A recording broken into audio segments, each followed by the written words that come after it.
अस्सलामु अलैकुम वरहमतुल्लाहि वबरकातुहू। आज का सवाल है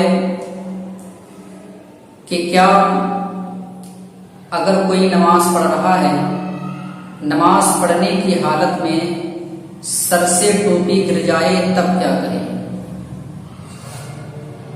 आइए इसका जवाब देते हैं।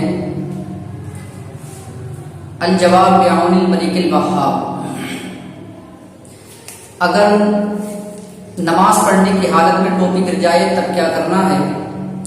अगर कोई नमाज पढ़ रहा है और वो क़याम की हालत में है या रुकू की हालत में है, रुकू या क़याम की हालत में सर से टोपी गिर जाए तब उस वक्त उसको ना उठाया जाएगा, क्योंकि अगर क़याम की हालत में जब हम नियत बांध के खड़े होते हैं तो उस वक्त अगर टोपी उठाएंगे तो अमले कसीर होगा और अमले कसीर से नमाज फासिद हो जाती है, नमाज टूट जाती है। इसी तरीके से अगर हम रुकू में हैं और हम टोपी उठाएंगे तब भी अमले कसीर होगा। हाँ, अगर हम सजदे की हालत में हैं या कायदे में हैं, बैठे हुए हैं, तब अगर हमारी टोपी गिर जाए या हमारी टोपी पहले से गिरी हुई है और हम कायदे की हालत में या सजदे की हालत में एक हाथ का इस्तेमाल करके टोपी उठाना चाहें तो ये जायज़ ही नहीं बल्कि ये काम अफजल है। यानी अब टोपी उठाई जा सकती है, शरीयत ने इसको जायज़ किया, बल्कि ये काम अफजल ही बताया कि हाँ, अगर अब टोपी उठाई जाए तो ये अफजल है।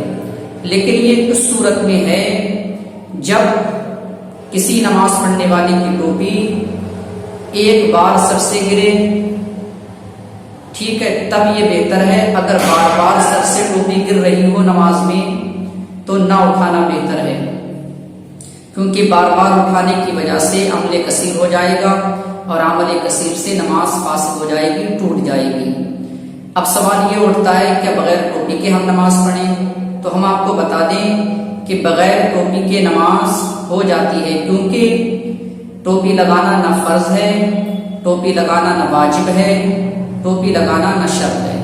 अगर टोपी लगाना फर्ज होता तो जानबूझकर टोपी कोई गिराए, चाहे धोखे में गिरे, नमाज नहीं होती।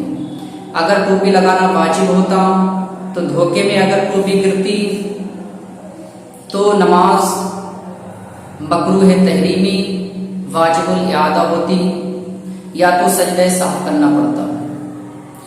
और अगर नमाज में टोपी लगाना शर्त होता तो नमाज शुरू ही नहीं होती, क्योंकि इज़ा फात अश-शर्तु व फातल मशरूत, जब शर्त फौत हो गई तो मशरूत भी फौत हो गया।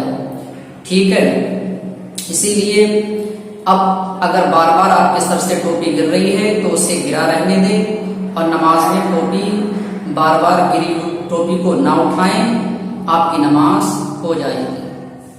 ठीक है, ये आपके